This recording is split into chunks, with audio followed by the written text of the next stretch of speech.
This is the M10 wireless headset. Let's see how to pair this headset with your phone.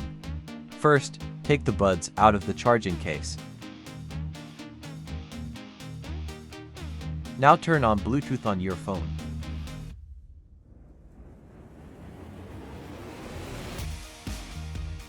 The M10 headset device is visible on the phone. Now pair it.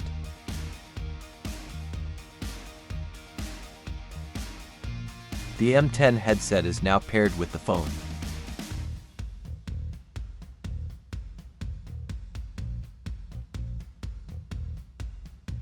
If the M10 headset device is not visible on the phone, then make sure that the headset is paired with another phone.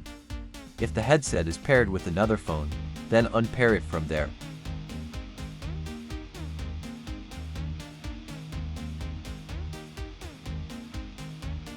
Now turn off Bluetooth on your phone and turn it on again.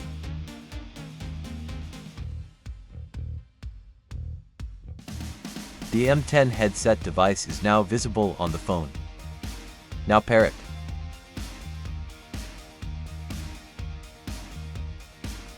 The M10 headset is now paired with the phone.